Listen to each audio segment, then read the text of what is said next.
ইহুদি জীবনও ওই একটা মিটিং ওর ডাকে না, কিচ্ছু মানে খালি মরার সময় আছে বাপ বলে তোর কান দিতে হুজুর হুজুরের 7টার সময় আসবেন, মরার সময় জানাজার সময় হুজুরের দাম তাতে সারের আর দাম নাই। এই কথা কোন টাকা। এইবার আপনারা যদি রাষ্ট্র শক্তি যদি ইসলামের পক্ষে আনেন, এ দেশে দুনিয়ার অবহেলিত মানুষেরও আল্লাহ দাম দেওয়ার কথা কোরআনে বলেছে। আমরা এতদিন দেখেছি তো সব জায়গার শেষ। এখন আমাদের একটাই স্লোগান হবে, আমরা সবাই ভাই ভাই, আগামী দিনে ইসলাম চাই। কি কথা ঠিক কিনা? আমরা সবাই ভাই ভাই, আগামী দিনে ইসলাম চাই। এই ইসলাম বাংলাদেশে আসুক। কারা কারা চান? দুহাত তুলে আল্লাহকে দেখান। লিল্লাহে তাকবীর, নারায়ে তাকবীর। আল কোরআনের আলো, আল কোরআনের আলো, কোরআন হাদিস যেখানে দুনিয়ার মুসলিম, লিল্লাহে তাকবীর। এই স্লোগান বদরের যুদ্ধে সাহাবারা দিয়েছিলেন 313 জন। সেদিন 17ই রমজান ছিল।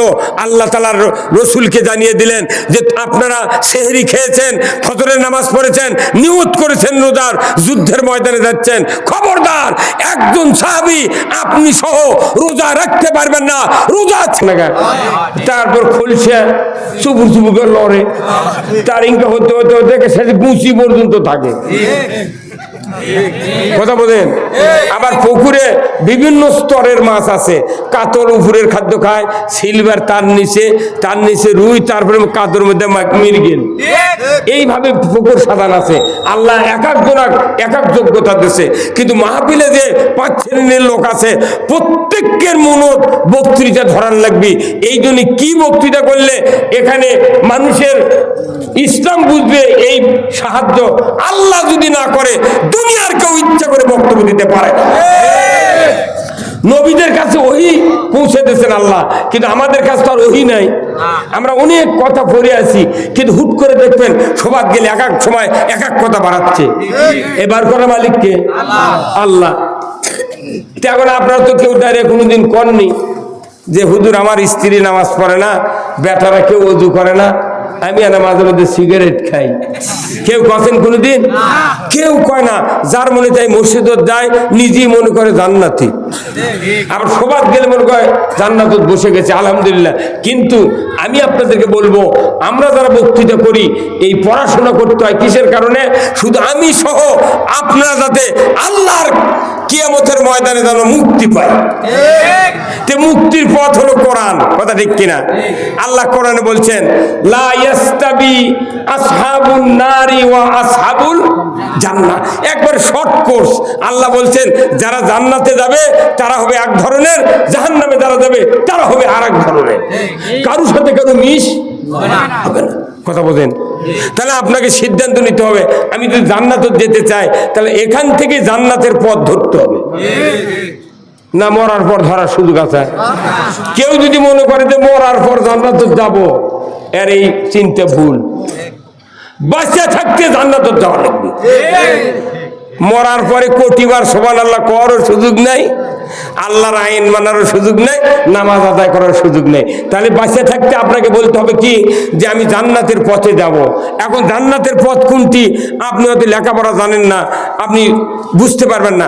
আমরা যখন দিনাজপুর থেকে বাড়াই রাত্রের অন্ধকারে, গত রাত্রে আমার মাহফিল ছিল সেই মানে দিনাজপুর সদরে, এত কুয়াশা, মনে কর গুগলে সার্চ দিয়ে আমরা আসি যে কোথায় কোথায় রানী শঙ্কর, কোথায় ভাদুরিয়া, কোথায় হলো ঘোড়াঘাট, কোথায় গোবিন্দগঞ্জ, দেখে দেখে আসা লাগে।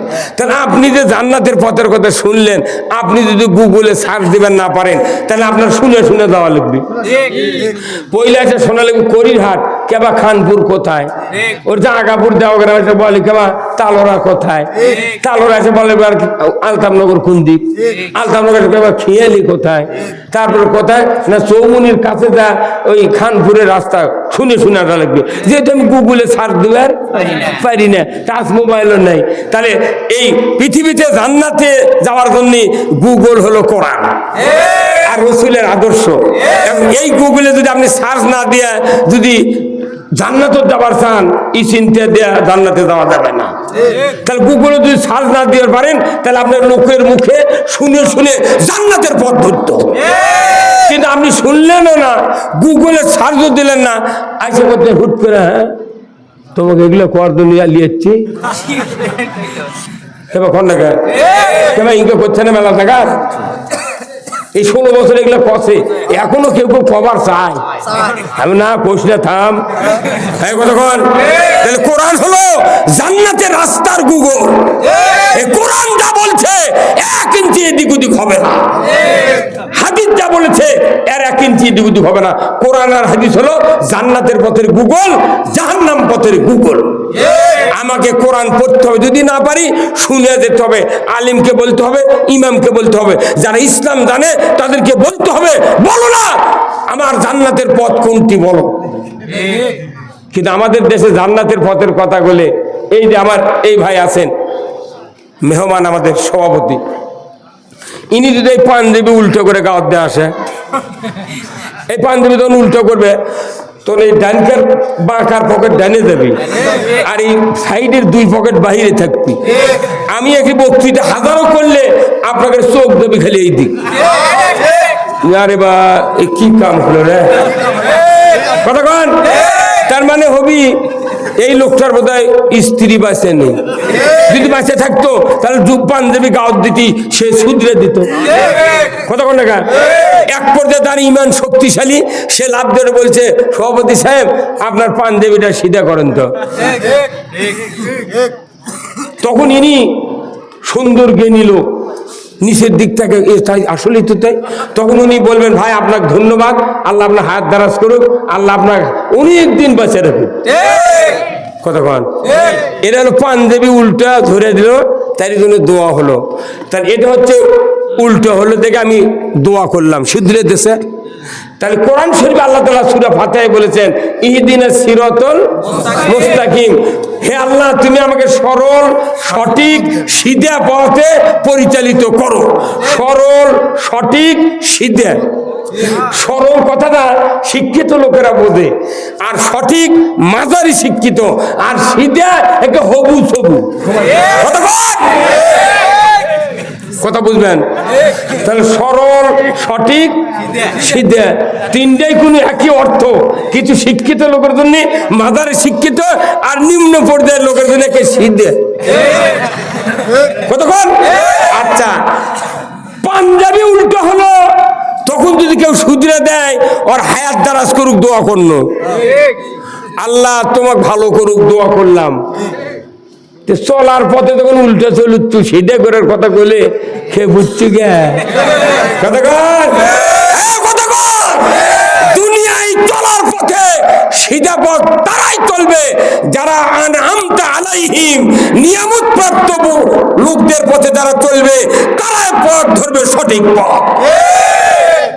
পাঞ্জাবি উল্টা করলে দোয়া করি উল্টে ধরে দিলে, আর দুনিয়ায় চলার পথে যদি উল্টে ধরে দিই জেলত তোলে, ফাঁসি দেয়। রাজনীতি করবো কে? তোরা রাজনীতি করে আমরা কি আঙ্গুল চষবো? আমরা যখন রাজনীতির কথা কই তখন হুজুর আবার খাবার চাচ্ছ ঘুম।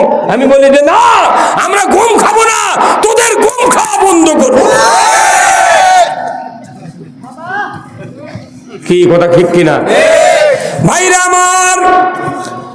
আজকে যত মানুষ আমার সামনে বসে আছেন, প্রত্যেক বাড়িতে প্রায় 4 জন 3 জন 2 জন 1 জন করে ছেলে সন্তান আছে, যাদের বয়স 12 থেকে 22-32 বছর পর্যন্ত। আমি আপনাদেরকে বলতে চাই, বলুন তো তারা কি সবাই কি 5 ওয়াক্ত নামাজ আদায় করে? হ্যাঁ, তাহলে এদেরকে নামাজি বানাবি কে? আল্লাহ। আল্লাহকে মিটিং ডেকে আলিমেরাও বানাতে পারবে না, নামাজি বানাতে পারবে না। ওনাদের বাপ মা আলিমরা, তবলিগেরা, মসজিদের ইমাম, বক্তা, আওয়ামী লীগ, বিএনপি, জাতীয়বাদী, জাসর, সুদারু, মদারু, জুয়ারু, চরমোনাই, হেফাজত, ইসলামী শাসনতন্ত্র আন্দোলন, দুনিয়ার কোন মানুষকে আল্লাহ নামাজ কায়েমের দায়িত্ব দেয় না। আল্লাহ আল্লাহ নামাজ কায়েমের দায়িত্ব দিয়েছে, কোরআনকে বলতে হবে কোরআন বলো এই সন্তানদেরকে নামাজি বানানোর দায়িত্ব হলো আল্লাযীনা ইম্মাক্কান্নাহুম ফিল আরদ আকামুস সালাতা ওয়া আতাউয যাকাতা ওয়া আমারু বিল মারুফ ওয়া নাহু আনিল মুনকার ওয়া লিল্লাহি আকিবাতুল উমুর। কার কথা?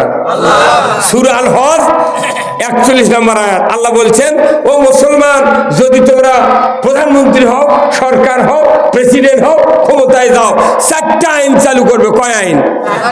কার কথা? 1 নম্বর হলো নামাজ কায়েম করবে সমাজে, 2 নম্বর যাকাত আদায় করবে, 3 নম্বর ন্যায়ের আদেশ করবে, 4র্থ নম্বর অন্যায়ের বারণ করবে।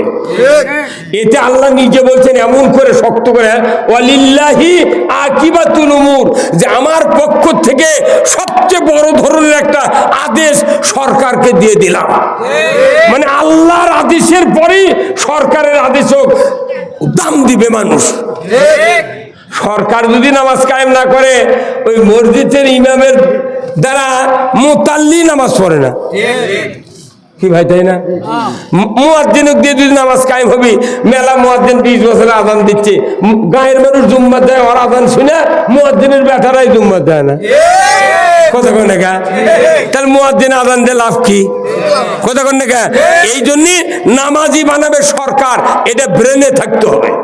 তাহলে এই সমাজে যতগুলি ইমানদার আছে, পুরা জাতিকে নামাজি বানানোর দায়িত্ব হলো আল্লাহ দিয়েছেন সরকারকে। তাহলে যত সরকার 54 বছরে গেল, কেউ কি নামাজ কায়েমের কথা কথা?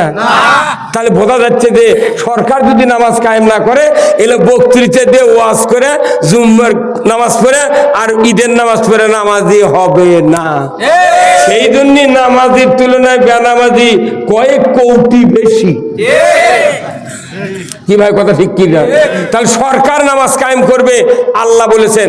এই কথা আমি বললে আমি কি মামলা খাবো? সেই দিন তো মামলা দিয়ে থামা করো। তোরা তো মাথা ব্যথা কে? মানুষ নামাজ পড়ে পড়ুক না, তোরা তো চিল্লে লাগবি কে? আপনার বেটা নামাজ না পড়ে কি হচ্ছে?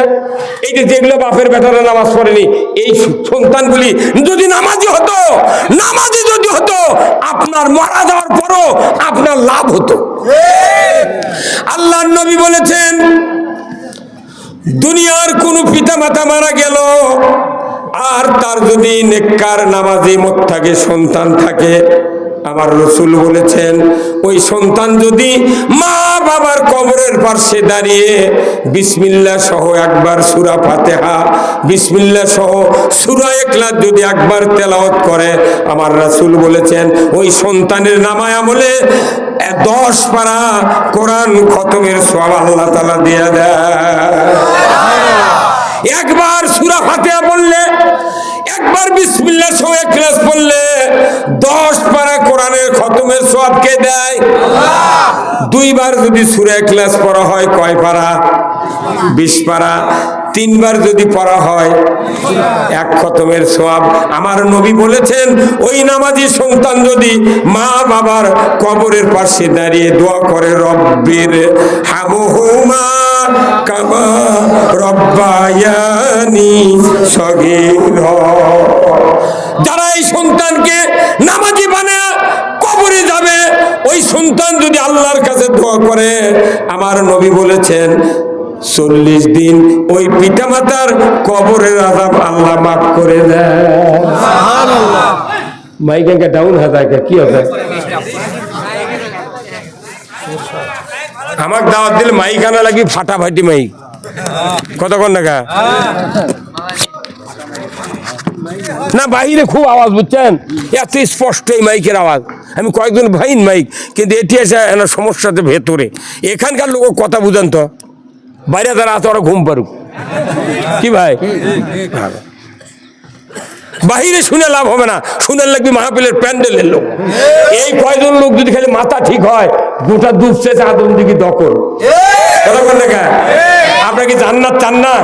কারা কারা চান? 2 হাত তুলে দেখা। হ্যাঁ হুজুর, উপর তোলে হাত। হ্যাঁ হুজুরে গায়ে পড়ালো সাদা হুজুর, হাত তোলে, হাত তোলে। নামার হাত আমি দেখেছি, যখন হাত তুলে হুজুররা খুব ইনকে করে তোলে, মনে হচ্ছে মিয়া মাঝে নিয়োগ বান্ধি ওরা। এই কথা কর, হাত তোলার কথা বললি বাঘের মতো হাত তুলতে হবে। আল্লাহকে দেখাতে হবে আমি মুখ দিয়ে হাত দিয়ে তোমার আনুগত্য করার সিদ্ধান্ত নিলাম। যারা মুখ দিয়ে আল্লাহ রুবুবিয়ত স্বীকার করবে আল্লাহ তাদেরকে জান্নাত দিয়ে দেবে, আর যারা মুখ দিয়ে মানুষের আইন স্বীকারোক্তি দিবে তারা জাহান্নামে যাবে। কোরআন শরীফ খুলে দেখেন সূরা মুদ্দাসির, ওয়া কুন্না নাখুদু মাল খায়দিন। আল্লাহর বান্দা কোরআন কিনবেন পড়বেন সূরা মুদ্দাসির পুরাটা। আল্লাহ বলছেন যারা জাহান্নামে যাবে তাদেরকে আল্লাহ ফেরেশতারা মানুষেরা জিজ্ঞাসা করবে, বান্দা তুমি কি জন্য জাহান্নামে যাচ্ছ? কত একই এলাকার তো বহু লোক ছিলে, ওরা জান্নাতে গেল, তোমার কি হলো? তখন কবি যে আমরা আমাদের চারটা দোষ, একটা হলো আমরা লামনাকু মিনাল মুসাল্লিন, আমরা নামাজি ছিলাম না। 2 নাম্বার ওয়া লামনাকু নুতিমুল মিসকিন, আমরা মিসকিনের ব্যাপারে ভ্রুক্ষেপ করিনি। মিসকিন বোঝেন না? হ্যাঁ, একটা করে উপজেলার 476টা ভিজিএফ কার্ড আছে, 476, 400টাই ওরাল আছে, আর 76টা দেশে 12 দলের নেতা গ্রুপ। তাও দেশে কি 20 বিঘা জমি আছে, তাকি দেশে একটা করে কার্ড। আবার বৃদ্ধ বয়স্ক ভাতা দেশে 25 বিঘা জমির গারস্থ। মানে ওরাই করছে তুই আরো তাড়াতাড়ি ফকির হ।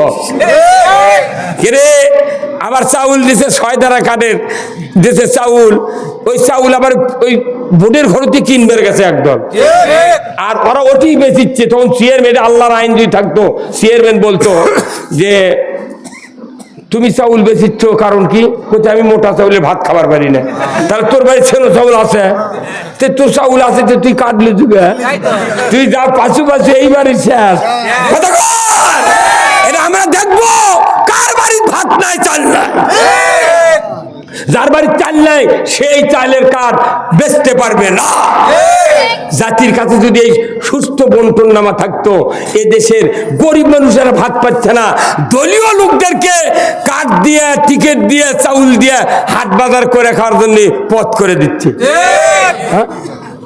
20 বিঘা জমির গারস্থ আমার ইউনিয়ন, আমার বাড়ির কাছে নাগরা বাড়ি, 20 বিঘা জমির গারস্থ, তাকি দেশে হাজি মানুষ, তাক দেশে বয়স্ক ভাতার কার্ড। তোর সাহস কি রে? আর ওই গরিব মানুষের জামা করতে ভাই একটা কম্বল দিলে ভালো হলো হয় না। এই দুর্নীতি সারা বাংলাদেশে ঘরে ঘরে ঢুকে গেছে, মসজিদও দুর্নীতি ঢুকে গেছে। ইমামগুলো দুর্নীতি করে, আসল কথা মসজিদ কয় না, খাওয়া আছে ঠিকই কিন্তু কবে না। ভাইরা আমার, মসজিদের ভেতরে খুতবা সানি পড়া হয়, আল্লাহু আকবার। খুতবা সানিতে 3টা বক্তব্য আছে, 2টা বক্তব্য রাসূলের আর একটা বক্তব্য আল্লাহর। 2টা বক্তব্য রাসূলের। এই 1 নাম্বার হলো খয়রুল কুরুনি কারনি। আল্লাহর নবী মসজিদে নববীতে 10 বছর ইমামতি করেছেন, রাষ্ট্রপতি থাকা অবস্থায়। উনি বারবার বলেছেন খয়রুল কুরুনি কারনি, আমার যুগ হলো সেরা যুগ। জোরে কন্যা মারহাবা। রাসূল যে যুগের প্রেসিডেন্ট ছিলেন ওই যুগ ছিল সেরা যুগ। নবীজি বলেছেন ওই কথাটা খুতবাতে আশরাফ আলী থানভী, উনি খুতবাতুল হাকামে 1 করে দিয়ে বলেছেন, আমার দেশের তাম মসজিদগুলির ইমামেরা প্রতি শুক্রবারে এই কথাটা তেলাওয়াত করে, খয়রুল কুরুনি কারনি সুম্মাল্লাযিনা ইয়ালুনাহুম সুম্মাল্লাযিনা ইয়ালুনাহুম, আমার যুগ, পরবর্তী যুগ, তার পরবর্তী যুগ সোনার যুগ। যদি বলুন ঠিক কিনা? যে কথাটা বারবার সানি খুতবাতে ইমামরা বলেন, কোনদিন আজ পর্যন্ত মুক্তাদি